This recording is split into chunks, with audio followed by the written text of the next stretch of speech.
Hi, good evening. ഇന്ന് ഇന്ന് 24 January, Friday, വെള്ളിയാഴ്ച. അപ്പോൾ ഇന്നത്തെ കുറച്ച് ദിവസങ്ങളായിട്ട് നമ്മുടെ മാർക്കറ്റ് ഒരു സൈഡ് വേസ് ഒരു പ്രൊഫൈലിലേക്കാണ് പൊയ്ക്കൊണ്ടിരിക്കുന്നത്. സോ ഈ സൈഡ് വേ പ്രൊഫൈലിൽ ഒരുപാട് പേര് ലോസസ് ഉണ്ടാക്കുന്നുണ്ട്. അതുപോലെ തന്നെ ഒരുപാട് പേര് അവരുടെ ക്യാപിറ്റൽ സ്ട്രക്കായി നിൽക്കുന്നതായിട്ടും കാണുന്നുണ്ട്. സോ അവിടെ പറയാനുള്ളതെന്ന് പറഞ്ഞു കഴിഞ്ഞാൽ ഈ മാർക്കറ്റിൽ എങ്ങനെ ബിഹേവ് ചെയ്യുക എന്നുള്ളതും ഏറ്റവും ടഫസ്റ്റ് ആയിട്ടുള്ളൊരു കാലഘട്ടത്തിലൂടെ പോകുമ്പോൾ, സൈഡ് വേസ് മാർക്കറ്റ് എന്നുള്ളൊരു ടഫസ്റ്റ് ആയിട്ടുള്ളൊരു കാലഘട്ടത്തിലൂടെ നമ്മൾ മുന്നിലേക്ക് പോകുമ്പോൾ അവിടെ എന്തൊക്കെ കാര്യങ്ങൾ നമ്മൾ ശ്രദ്ധിക്കണമെന്നും എങ്ങനെയൊക്കെ നമ്മൾ അതിൽ ട്രേഡ് ചെയ്യണം എന്നുള്ളതിനെക്കുറിച്ച് നമ്മൾ പഠിക്കേണ്ടത് വളരെ അത്യാവശ്യമായിട്ടുള്ളൊരു സംഭവമാണ്. അപ്പോൾ വരും ദിവസങ്ങളിൽ ലൈവ് രാവിലെ മോർണിംഗിൽ ഒരു ഹാഫ് ആൻ അവർ 1 അവർ നമുക്ക് ലൈവ് സ്ട്രീം ചെയ്യണം എന്നുള്ള ഒരു തീരുമാനം അവിടെ വന്നിട്ടുണ്ട്. സോ വരും ദിവസങ്ങളിൽ ഓൾട്ടർനേറ്റീവ് ഡേയ്സിലെങ്കിലും ലൈവ് ട്രേഡിംഗ് അവിടെ ഉണ്ടായിരിക്കുന്നതാണ്, ലൈവ് അനാലിസിസ് അവിടെ ഉണ്ടായിരിക്കുന്നതായിരിക്കും. So do join if you are okay. ആ ഒരു ടൈം അവൈലബിൾ ആണെന്നുണ്ടെങ്കിൽ നിങ്ങളവിടെ ജോയിൻ ചെയ്യുക. അപ്പോൾ ഇന്ന് നമ്മുടെ ചാർട്ടിൽ എങ്ങനെ സംഭവിച്ചു എന്നുള്ളത് നമുക്ക് നോക്കാം. ഓക്കെ.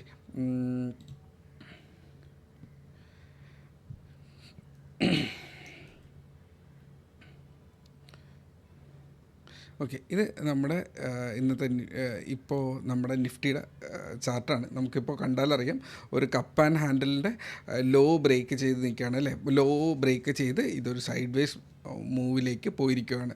അപ്പോൾ ഇത് ഏകദേശം ജാനുവരി 13 മുതൽ ഇന്ന് ഏകദേശം 24 ജാനുവരി വരുന്ന സമയത്ത് ഏകദേശം 10 ദിവസമായിട്ടില്ലെങ്കിൽ കഴിഞ്ഞ 2 ആഴ്ച കാലയളവിനുള്ളിൽ മാർക്കറ്റ് ഏകദേശം സൈഡ് വേസിലാണ് പോകുന്നത്. ബഡ്ജറ്റ് പ്രമാണിച്ച് മാർക്കറ്റിൽ ഒരു അനിശ്ചിതാവസ്ഥ അവിടെ നിലനിൽക്കുന്നുണ്ട്. സോ അത് കാരണം തന്നെ മാർക്കറ്റിൽ എല്ലാവരും ഒരു പാനിക്കായിട്ടുള്ളൊരു സിറ്റുവേഷനാണ്. പുതിയ പൊസിഷൻ എടുക്കാനാണെങ്കിലോ ഇല്ലെങ്കിൽ കയ്യിലിരിക്കുന്ന പൊസിഷൻ എന്ത് ചെയ്യണം എന്നുള്ളൊരു കൺഫ്യൂസിങ് സ്റ്റേറ്റ് അവിടെ ക്രിയേറ്റ് ചെയ്യപ്പെടുന്നുണ്ട്. സോ ഈ ചാർട്ടിലേക്ക് നോക്കിയാൽ മാർക്കറ്റ് ഇത് പ്രത്യേകിച്ച് ഒന്നും പോകുന്നില്ല. 23,500-നും ഓൾമോസ്റ്റ് 23,000-ൻ്റെയും ഇടയിലാണ് മാർക്കറ്റ് നിൽക്കുന്നത് കാണാൻ പറ്റുന്നുണ്ടല്ലേ. സോ ഈ ഒരു 22,960 ടു 23,400 എന്നുള്ളൊരു റേഞ്ചിനുള്ളിലാണ് മാർക്കറ്റ് നിൽക്കുന്നത്. 500 എന്ന് വേണമെങ്കിലും എടുക്കാം. അതാണ് അതിൻ്റെ മാക്സിമം പീക്ക് പോയിട്ടുള്ളത്. ഓക്കെ, അപ്പോൾ ഇന്നത്തെ മാർക്കറ്റ് എന്ന് പറയുന്നത്, മാർക്കറ്റ് ഏകദേശം ഒരു വലിയൊരു ഫോളിന് ശേഷം ഒരു റിക്കവറിക്ക് ശ്രമിച്ചു. റിക്കവറി ഏകദേശം ഒരു 23,400 റേഞ്ചിലേക്ക് വന്നിട്ട് അവിടെ നിന്ന് അത് സെൽ ഓഫ് ചെയ്ത് വരികയായിരുന്നു. ഇന്ന് അത്യാവശ്യം ഒരു 4-5 ട്രേഡ് കിട്ടി. അപ്പോൾ അതിൻ്റെ ഒരു അനാലിസിസിലേക്ക് പോയാൽ ഈ ഒരു മാർക്കറ്റ് കയറുന്ന ഫസ്റ്റ് ഈ ഒരു ഹൈ മൊമെൻറ്റം ഒരു ബ്രേക്ക് ഔട്ട് വരുന്ന സമയത്ത്, ഈ ഫസ്റ്റ് ക്യാൻഡലിൽ വളരെ വലിയൊരു മൊമെൻറ്റം വരുന്ന സമയത്ത് സെൻസെക്സിലേക്ക് പോയിട്ട് ആ ഒരു പൊസിഷൻ ട്രേഡ് ചെയ്യാൻ കഴിഞ്ഞിട്ടുണ്ടായിരുന്നു. സോ അതിനുശേഷം മാർക്കറ്റ് ഇവിടെ ഒരു 3 ക്യാൻഡിൽ പാറ്റേൺ, എല്ലാ ബിഗിനേഴ്സ് ഉൾപ്പെടെ എല്ലാ പേർക്കും അറിയുന്നതാണ്. മാർക്കറ്റ് ഒരു റെസിസ്റ്റൻസിൽ വരുമ്പോൾ ഒരു 3 ക്യാൻഡിൽ പാറ്റേൺ വെച്ച് മാർക്കറ്റ് തിരിയാനുള്ള സാധ്യത എന്നുള്ളത്. അതുപോലൊരു 3 ക്യാൻഡിൽ പാറ്റേൺ വെച്ച് മാർക്കറ്റ് ട്രെൻഡ് റിവേഴ്സ് ചെയ്യുകയും ഇവിടെ ഒരു പി സൈഡിലേക്ക് പോകേണ്ട ട്രേഡ് വരികയും ചെയ്തു. അപ്പോൾ ആ ഒരു ഫസ്റ്റ് സ്കാൽപ്പിങ്ങിലും പിന്നീട് രണ്ടാമതൊരു സ്കാൽപ്പിങ്ങും അവിടെ നടന്നു. അപ്പോൾ ഓൾമോസ്റ്റ് 3 ട്രേഡ് അതിൻ്റെ ടാർഗറ്റ് ഹിറ്റ് ചെയ്യും. പിന്നീടൊരു സി സൈഡിലേക്കും ട്രേഡ് കിട്ടി. മാർക്കറ്റ് ഈ ഒരു ഏരിയയിൽ നിന്ന് ബ്രേക്ക് ചെയ്യുന്ന കണ്ടപ്പോൾ ഒരു പി സൈഡ് അത്യാവശ്യം നല്ലൊരു പൊസിഷൻ കയ്യിലുണ്ടായിരുന്നു. ഈ ഒരു ഫോളിലും പൊസിഷൻ എടുത്ത് ഒഴിവാക്കേണ്ടി വന്നു. ഐ തിങ്ക് ഈ ടൈമിലായിരിക്കില്ല ആ ഒരു ട്രേഡ് എടുത്തിരിക്കുക, ഈ ഒരു ക്യാൻഡലിലായിരിക്കും ട്രേഡ് എടുത്തിരിക്കുക. ബിക്കോസ് പള്ളിയിൽ പോയിട്ട് തിരിച്ചു വന്ന മൊമെൻറ്റിൽ കണ്ട ഒരു ട്രേഡാണ്. അപ്പോൾ ഈ ഒരു ട്രേഡ് വളരെ ഇമ്പോർട്ടൻ്റ് ആയിരുന്നു. ഒരു ട്രെൻഡ് റിവേഴ്സൽ ട്രേഡ് അല്ലേ. ഇത് കാണുന്നുണ്ടോ നിങ്ങൾക്ക്? ഇതിനെ ഒരു ഡാർക്ക് ക്ലൗഡ് കവർ എന്ന് പറയും. ആ ഒരു ഡാർക്ക് ക്ലൗഡ് കവറിൽ മാർക്കറ്റിനെ ഷോർട്ട് ചെയ്ത് അതിനെ പ്രോഫിറ്റിലെത്തിയപ്പോൾ അത് ഒഴിവാക്കി. അത്യാവശ്യം നല്ലൊരു 23,100 ഒക്കെ ആയിരുന്നു അവിടുത്തെ ടാർഗറ്റ്. അതിന് മുന്നേ തന്നെ ഞാൻ പേഴ്സണലി ഒഴിവാക്കി. അത്യാവശ്യം നല്ലൊരു പ്രോഫിറ്റ് ഉണ്ടായിരുന്നു, അത്യാവശ്യം നല്ല ലോട്ട് കയ്യിലുണ്ടായിരുന്നു. സോ അതായിരുന്നു ആ ഒരു ട്രേഡിംഗ് മെത്തേഡ് എന്ന് പറയുന്നത്. സോ ഇപ്പോൾ ഇനി അടുത്ത് മാർക്കറ്റ് എന്താണ് സിറ്റുവേഷൻ എന്ന് ചോദിച്ചു കഴിഞ്ഞാൽ, മാർക്കറ്റിൽ പ്രത്യേകിച്ച് ഒരു ഡയറക്ഷനും ഇല്ല. മാർക്കറ്റ് വീക്കാണോ എന്ന് ചോദിച്ചു കഴിഞ്ഞാൽ അത്യാവശ്യം വീക്കാണ്. പക്ഷേ മാർക്കറ്റ് അവിടെ പിടിച്ച് നിൽക്കുന്നുണ്ട്. ഈ ഒരു ഏരിയ എന്ന് പറയുന്നത് വളരെ ബാഡായിട്ടുള്ളൊരു ഏരിയയാണ്. അപ്പോൾ നമ്മുടെ ജൂൺ 4 ഏതാണ് ഇലക്ഷൻ്റെ റിസൾട്ട് വരുന്നതിന് തലേ ദിവസം മാർക്കറ്റ് ഒരു ഗ്യാപ്പ് അപ്പിൽ ഓപ്പൺ ചെയ്തിട്ട് അവിടെ സസ്റ്റെയിൻ ചെയ്ത് നിൽക്കുമായിരുന്നു. എന്നാൽ അടുത്ത ദിവസം രാവിലെ മാർക്കറ്റ് വീഴുന്നതാണ്. ഏകദേശം 10% മാർക്കറ്റ് കറക്റ്റ് ചെയ്തിട്ടുണ്ടായിരുന്നു. അപ്പോൾ ആ ഒരു ഏരിയ ഏതൊരു റെസിസ്റ്റൻസിൽ നിന്നാണോ മാർക്കറ്റ് വീഴുന്നത്, ആ റെസിസ്റ്റൻസിൻ്റെ താഴെയാണ് നമ്മളിപ്പോഴും നിൽക്കുന്നത്. സോ നെഗറ്റീവ് ആണെന്ന് വെച്ച് കഴിഞ്ഞാൽ നെഗറ്റീവ് തന്നെയാണ്. ഈ ഒരു ക്യാൻഡിൽ കണ്ടാലും നിങ്ങൾക്കറിയാം അത്യാവശ്യം ഒരു നെഗറ്റീവ് ക്യാൻഡിലാണ്. ഈ ഒരു ക്യാൻഡിൽ കണ്ടാലും അറിയാം അതൊരു അത്യാവശ്യം നെഗറ്റീവ് ക്യാൻഡിലാണല്ലേ. സോ ഇവിടെ നമുക്ക് ഇങ്ങനൊരു ട്രെൻഡ് വരച്ചിട്ടിരുന്നാലും അതിൽ തെറ്റില്ല. അപ്പോൾ ഒരു നെഗറ്റീവ് ആണോ എന്ന് ചോദിച്ചു കഴിഞ്ഞാൽ നെഗറ്റീവാണ്. പക്ഷേ അത് ബ്രേക്ക് ചെയ്ത് താഴേക്ക് പോയിട്ടില്ല. അപ്പോൾ ഈ ഒരു പാറ്റേണിൽ മാർക്കറ്റിന് ഒരു റെസിസ്റ്റൻസ് ഫീൽ ചെയ്യുന്നുണ്ട്. മാർക്കറ്റിന് താഴേക്ക് വിടാനുള്ള ഒരു ചെറിയൊരു പോസിബിലിറ്റി നിൽക്കുന്നുണ്ട്. പക്ഷേ മാർക്കറ്റ് ഗ്യാപ്പ് അപ്പിൽ ഓപ്പൺ ചെയ്ത് ഇനി തിരിച്ച് കയറി വരുവാണെങ്കിൽ, ബഡ്ജറ്റിന് മുന്നേ കയറാൻ ശ്രമിക്കുകയാണെന്നുണ്ടെങ്കിൽ മാർക്കറ്റ് 24,000ലേക്ക് മൂവ് ചെയ്ത് കഴിഞ്ഞാൽ മാർക്കറ്റ് വളരെ ഗുഡായിട്ടുള്ളൊരു മാർക്കറ്റായിട്ട് മാറും. ഞാൻ ഏറ്റവും കൂടുതൽ ടെക്നിക്കൽസ് തന്നെ പറയുന്നതെന്ന് പറഞ്ഞു കഴിഞ്ഞാൽ, ഈ ഗ്രൂപ്പാണെങ്കിലും ഈ ഒരു എൻ്റെ ഓരോ ലൈവ് വീഡിയോസും ഞാൻ എയിം ചെയ്യുന്നത് ഇവിടെ നിൽക്കുന്ന ഓരോ ട്രേഡറിൻ്റെയും ലോസസ് കുറയ്ക്കുക എന്നുള്ളതാണ്. ലോസസ് കട്ട് ചെയ്യുക എന്ന് പറഞ്ഞു കഴിഞ്ഞാൽ, നോളജ് വന്നു കഴിഞ്ഞാൽ മാത്രം ലോസസ് കട്ട് ചെയ്യാൻ പറ്റുള്ളൂ. ലോസസ് കട്ട് ചെയ്ത് വന്നു കഴിഞ്ഞാൽ മാത്രമേ ഇവൻച്വലി പ്രോഫിറ്റിലേക്ക് ചിന്തിക്കാൻ പോലും പറ്റത്തുള്ളൂ. സോ അവിടെ ആ ഒരു സ്റ്റെപ്പിലേക്ക് പോകണമെങ്കിൽ ആദ്യം നമുക്ക് നല്ല നോളജ് വേണം, നല്ല ഡേറ്റ വേണം. സോ അതിനാണ് ഈ ഒരു വീഡിയോ സഹായിക്കുക. ലോങ് ടേം ഇൻവെസ്റ്ററിനാണെങ്കിലോ ഒരു സ്വിംഗ് ട്രേഡറിനാണെങ്കിലോ മാർക്കറ്റ് ഗുഡായാൽ മാത്രമേ അതിനകത്ത് സാധ്യതയുള്ളൂ. ഇപ്പോൾ മാർക്കറ്റ് ബാഡാണ്, ഇല്ലെങ്കിൽ മാർക്കറ്റ് ഒരു നെഗറ്റീവ് ടച്ചിലാണ് നിൽക്കുന്നത് എന്ന് പറഞ്ഞു കഴിഞ്ഞു. അപ്പോൾ ഇവിടെ ഒരു ട്രേഡറിന് മാത്രമേ സാധ്യത കാണുന്നുള്ളൂ. ലോങ് ടേം ഇൻവെസ്റ്ററിനോ ഇല്ലെങ്കിൽ മാർക്കറ്റിലൊരു സ്വിംഗ് ട്രേഡറിനോ തൽക്കാലം ഒരു ന്യൂ എൻട്രിക്കുള്ള സാധ്യത ഇല്ല. വളരെ പുതിയൊരു പൊസിഷൻ എടുത്തു എന്ന് പറയാനാണെങ്കിൽ ടാറ്റ കൺസ്യൂമർ എടുത്തിട്ടുണ്ടായിരുന്നു, ജൂബിലൻ ഫുഡ്സ് എടുത്തിട്ടുണ്ടായിരുന്നു, എക്സൈഡ് പോലുള്ള സ്റ്റോക്കുകൾ കുറച്ച് പൊസിഷൻസ് എടുത്ത് വെച്ചിട്ടുണ്ടായിരുന്നു. അത്യാവശ്യം കുഴപ്പമില്ലാതെ ടാറ്റ കൺസ്യൂമർ അത്യാവശ്യം നല്ല പ്രോഫിറ്റിലാണ് നിൽക്കുന്നത്.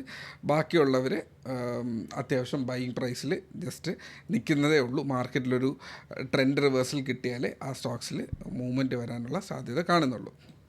ഓക്കെ, അപ്പോൾ ഇതാണ് ഇന്നെടുത്ത പൊസിഷൻസാണ് ഞാൻ പറഞ്ഞത്. വളരെ ഈ ടാറ്റ കൺസ്യൂമറിലും പൊസിഷൻ ഉണ്ട്. ടാറ്റ കൺസ്യൂമർ കുറച്ച് മുന്നേ എടുത്തതാണ്. മാർക്കറ്റ് ഏകദേശം ഇവിടെ നിൽക്കുമ്പോൾ എടുത്തതാണ്. മാർക്കറ്റ് വീഴുമ്പോഴും ടാറ്റ കൺസ്യൂമർ മേളിലേക്ക് കയറുന്നുണ്ടായിരുന്നു. സോ ഇനിയും അതിനകത്ത് എൻട്രീസ് ഉണ്ട്. നിങ്ങളുടേതായ ഒരു ഓൺ അനാലിസിസ് ചെയ്തുകൊണ്ട് നിങ്ങൾക്ക് അതിനെ കൺസിഡർ ചെയ്യാമെന്നുള്ളതാണ്. സോ ഇതിനുള്ളിൽ ട്രേഡറിന് ഇനി അടുത്തൊരു പൊസിഷൻ കിടക്കുന്നത് 22,940 ബിലോ ഒരു ട്രേഡിംഗ് ഓപ്പർച്യൂണിറ്റി കിടക്കുന്നുണ്ട്. 23,500 ഓർ 23,400 മേളിൽ, അല്ലെങ്കിൽ 23,440 മേളിൽ ഒരു ട്രേഡിംഗ് ഓപ്പർച്യൂണിറ്റി അവിടെ വരാൻ സാധ്യതയുണ്ട്. സോ ഇവിടെ 23,440, ഓക്കെ, 23,440 താഴെ 23,940, ഓക്കെ, 22,940. ഓക്കെ, ഈ രണ്ട് ഏരിയാസും മാത്രം നോക്കിയിരുന്നാൽ മതി. ഈ ഒരു ഏരിയയ്ക്ക് പുറത്ത് വരുവാണെങ്കിൽ നമുക്ക് നല്ലൊരു ട്രേഡിംഗ് ഓപ്പർച്യൂണിറ്റി കാണാൻ പറ്റുന്നതാണ്. സോ വൺ ഡേ ഇങ്ങനെ ഒരു ഗ്യാപ്പ് അപ്പിലാണെങ്കിലോ ഗ്യാപ്പ് ഡൗണിലോ ആണെങ്കിൽ, ഈ ഒരു ലെവലിന് വെളിയിലാണെങ്കിൽ ആ ഒരു ഡയറക്ഷനെ കുറിച്ച് ശ്രദ്ധിച്ച് ട്രേഡ് ചെയ്യുക എന്നുള്ളതാണ്. ഡെഫിനറ്റ്ലി മാർക്കറ്റ് വളരെ സൈഡ് വേസ് ആയതുകൊണ്ട് തന്നെ വോളറ്റൈലിറ്റി വളരെ ഹൈ ആണ്. ഒരു സ്വിംഗ് റേഞ്ച്, ഈ ഒരു റേഞ്ച് ബൗണ്ട് മൂവിലാണ് പൊയ്ക്കൊണ്ടിരിക്കുന്നത്.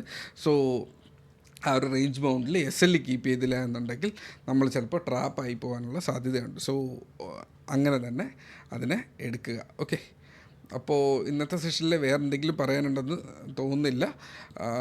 വേറെ എന്തെങ്കിലും അനാലിസിസ് നോക്കാനാണെങ്കിൽ നിഫ്റ്റിയുടെ അനാലിസിസ് നമ്മൾ ചെയ്ത് കഴിഞ്ഞു.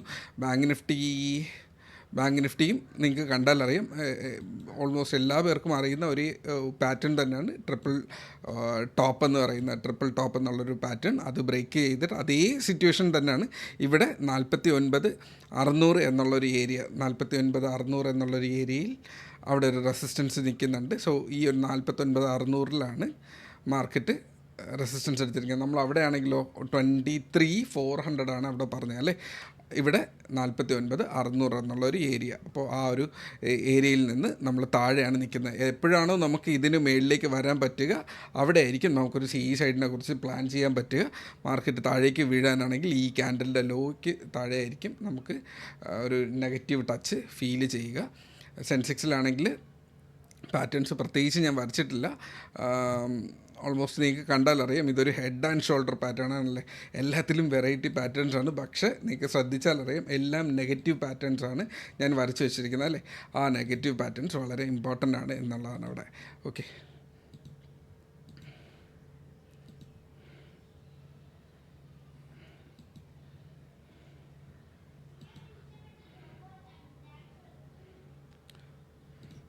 ഓക്കെ, ജസ്റ്റ് ഞാൻ ആ ഒരു ഐഡിയ ഇട്ടു എന്നുള്ളത് മാത്രമേ ഉള്ളൂ. ഓക്കെ,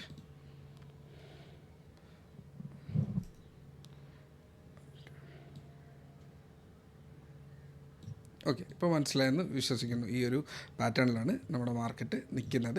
സോ കംപ്ലീറ്റ്ലി നമ്മൾ സിയും പിയിലും സ്വിച്ച് ചെയ്യുന്നതിൻ്റെ റീസൺ എന്ന് പറഞ്ഞാൽ മാർക്കറ്റിന് അങ്ങനെ ഒരു ഡയറക്ഷനിലാണ് നിൽക്കുന്നത്. മാർക്കറ്റിൽ സിയും എടുക്കുന്നുണ്ട്, പിയും എടുക്കുന്നുണ്ട്. സോ മാർക്കറ്റ് ഇതിലേതെങ്കിലും ഒരു ഡയറക്ഷൻ ഇത് ബ്രേക്ക് ചെയ്യുകയാണെങ്കിൽ P മാത്രമായിട്ടുള്ളൊരു ഡയറക്ഷനിലേക്ക് ചുരുങ്ങും.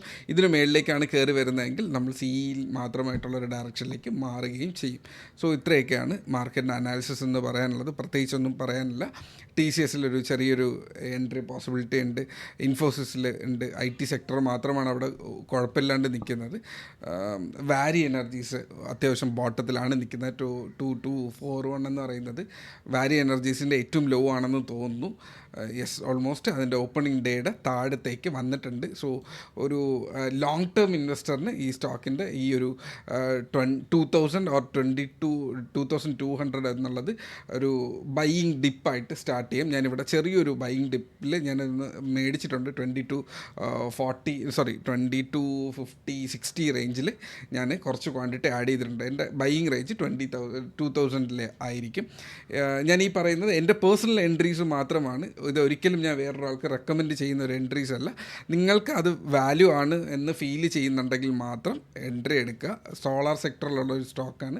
So P ratio high ആയിരിക്കും. ബഡ്ജറ്റ് കാരണം അവിടെ ഒരു ആ സ്റ്റോക്കിൻ്റെ മേളിലൊരു ടഫ്നെസ് അവിടെ ഉണ്ടാവും. ഓക്കെ, ഓക്കെ, അപ്പോൾ ഇത്രയൊക്കെയാണ് അവിടെ പറയാനുള്ളത്. ഇനിയൊരു ലൈവിൽ നമുക്ക് വീണ്ടും ബാക്കി കാണാം. അപ്പോൾ നെക്സ്റ്റ് വീക്കിൽ അറ്റ്ലീസ്റ്റ് 2 ദിവസമെങ്കിലും രാവിലെ നമ്മൾ ലൈവ് വരുന്നുണ്ടാവും. ആ ലൈവിലൂടെ കണ്ട് പഠിക്കാനാണെങ്കിലോ ലൈവിലൂടെ നിങ്ങളുടെ ട്രേഡിംഗ് ബെറ്റർ ആക്കാൻ നിങ്ങൾക്ക് താല്പര്യമുണ്ടെങ്കിലോ നിങ്ങൾ ലൈവിൽ ജോയിൻ ചെയ്യുക.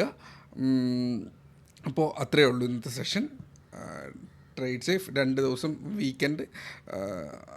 സ്റ്റോക്കിനെ കുറിച്ച് ആലോചിച്ചിട്ടിരുന്നിട്ട് കാര്യമില്ല.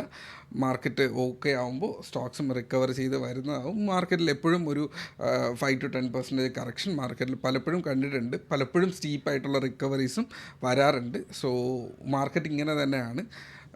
ബിഗിനേഴ്സിനും അതിലൊരു പാനിക് സിറ്റുവേഷൻ ഉണ്ടാവും. അത്യാവശ്യം എക്സ്പീരിയൻസ്ഡ് ആയിട്ടുള്ള ഒരു മാർക്കറ്റിലുള്ള ഒരു വ്യക്തിക്ക് അത് അത്രയും വലിയൊരു പാനിക് സിറ്റുവേഷൻ ഉണ്ടാക്കുന്നുണ്ടാവില്ല. So have a happy weekend. Take care.